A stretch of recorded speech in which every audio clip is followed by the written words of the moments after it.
para malaman natin ang pulso ng bayan kung ano ba talaga ang kanilang prioridad.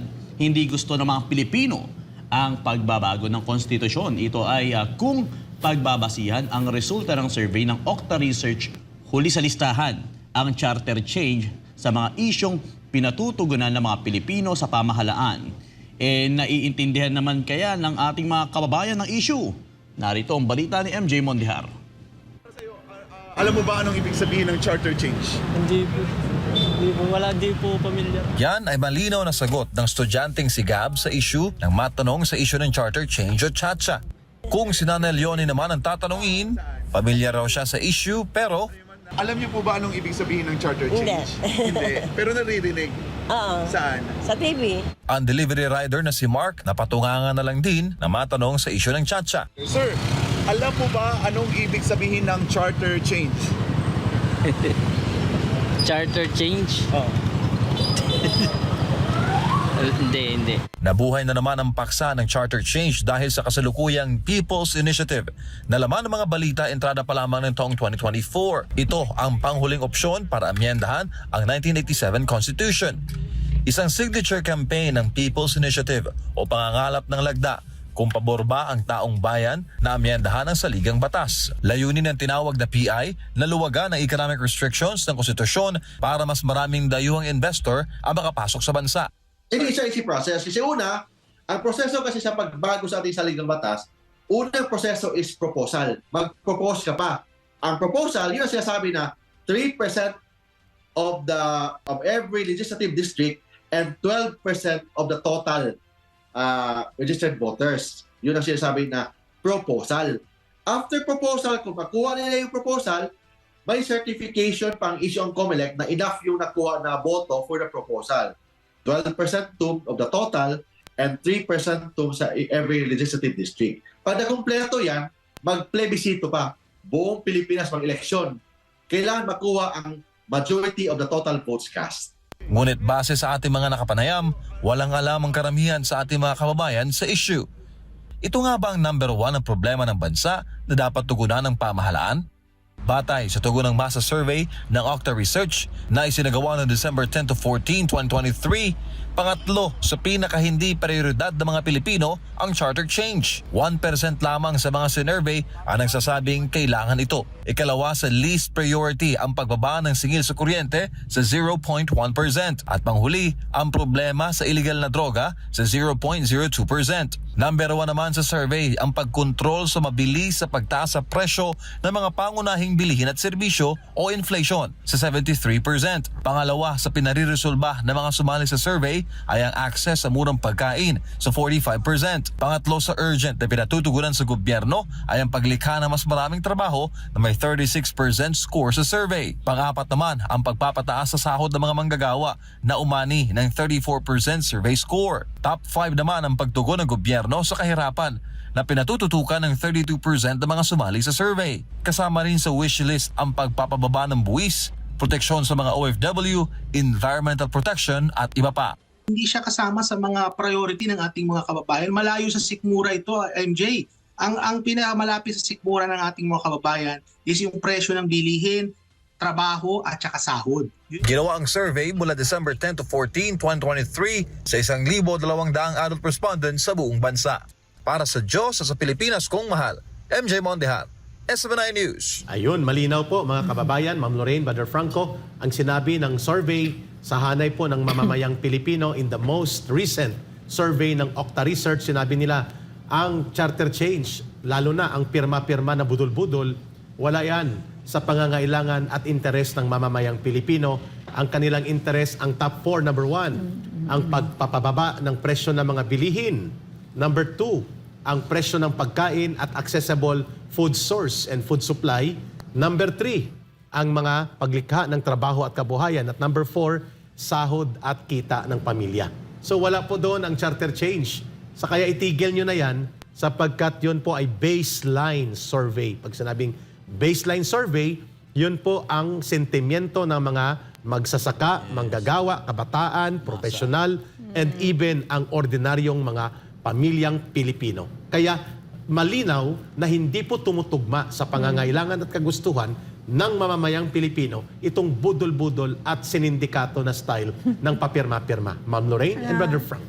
And I cannot help but be amused by all of this, Eric and Franco, kasi cannot help also but compare to how it was when I was in my short stint in government. Kasi all our waking hours were spent really serving the Filipino people. Yan talaga ang you wake up, well, because the president was like that. I mean talaga, his every waking hour, bawat oras niya, na para talaga sa Pilipino yan. At saka yung panahon namin ay talagang ibinubuhos talaga sa pagsilbi ng taong bayan. At paano yung bigas, paano yung ganyan, etc. Yung sa communications, para natin ibababa yung information, etc.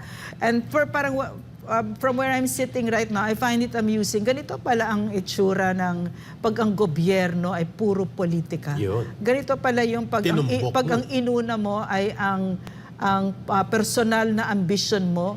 No, ganito pala yung itsura nito at nakikita ng taong bayan na bumubuhos ng napaka-obscene amounts, no, para lang sa ambisyon ng isang tao at saka paano patagalin ang mga sarili nila sa poder, no? And I cannot help but also remember how it was, no? Because I'm a dinosaur. I lived through that Marcos times when one of the criticisms against the first President Marcos was how he perpetuated himself in power at tumagal siya ng 20 plus years, 22 years ba, something like that. 22. So, parang I'm going to a retraumatization at nare-retrauma ako na parang ganito na naman ba ito? At saka yung pagbubusal sa media na hallmark din ng Marcos administration yun noon, di ba? And what's funny kasi, Eric and Franco, I really, parang nagpo-full circle ako sa journey ko. No, na dati galit ako sa mga Marcos, no, na very radicalized kasi UP ako, UP Diliman ako, na-radicalize ako. Tapos, dahil kay President Duterte, binuksan niya yung puso ko, tsaka yung isipan ko, tsaka syempre, yung former rebels na ikinuwento yung totoong kwento, di ba? So, naghihilom ka, tapos ngayon, andito na naman. Dito na naman, under this president, no, this is happening. I don't know.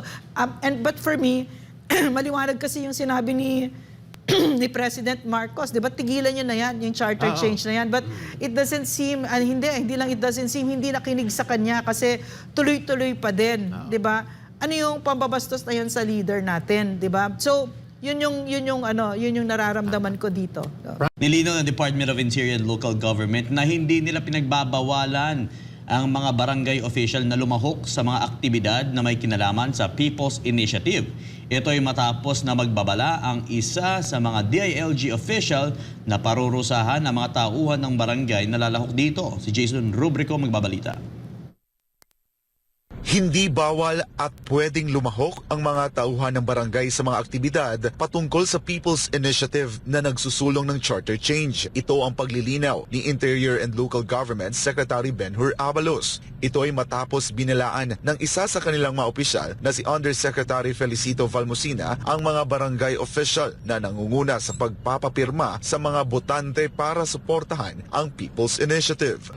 Yung sinasabi niya tungkol dito na statements ay kanyang opinion lamang yon. Hindi po ito ang official na stand o posisyon ng DILG.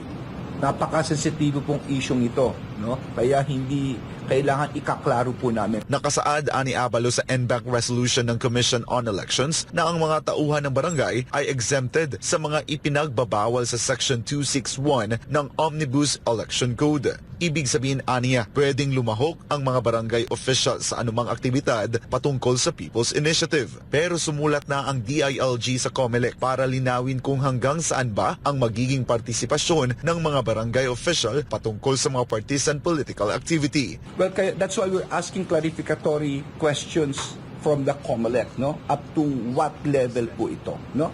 Sa ngayon, pinagpapaliwanag na ng DILG si Valmosina kung bakit niya nasabi ang mga ganitong pahayag. Sabi ni Abalos na magsilbi sanang aral para sa mga opisyal ng DILG ang nangyari upang hindi magkaroon ng kalituhan. Please be prudent enough that before you speak, make sure you have checked your data with the legal department, lahat.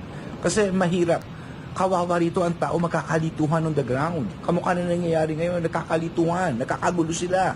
Para sa Diyos at sa Pilipinas kumahal, ako si Jason Rubrico, SM9 News. Ayun, excuse me, Secretary Abalos, hindi nalilito ang taong bayan. Nililito at niluloko sila. At alam natin na hindi si Yusek Balmosena ang may sala sa Ano yung background muna, Eric? Ang background nito, si Undersecretary Balmosena, siya po ay in charge sa barangay affairs. Yung hawak dati ni Yusek Dinio.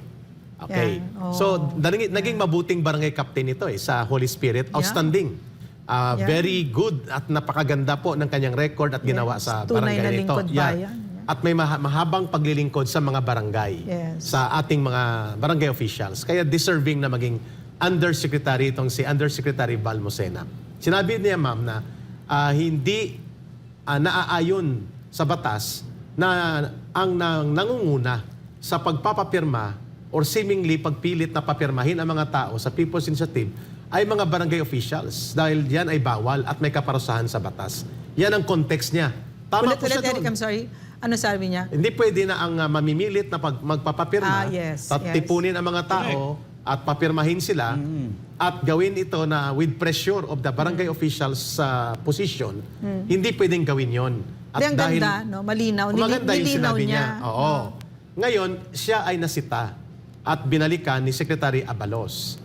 At dahil daw walang legal opinion na ganyan sa DILG at pangalawa, yan daw ay nakakapagpalito sa taong bayan at sensitive issue ito. Ako ang take ko dyan, ma'am, mukhang ang may tama sa kanyang posisyon at ang wala sa hulog, ang may tama si Balmosena ang tama. Ang wala sa hulog, itong Secretary Abalos. Bakit mo papipigilan ang sinabi niya na may punto siya?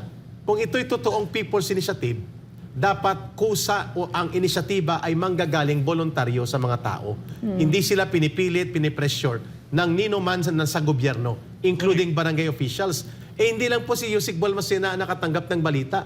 Even in the barangay sa Iloilo City, ay mga barangay captain ay tinuturo na nagpe-pressure sa mga tao na pumirma. So saan dyan ang People's Initiative?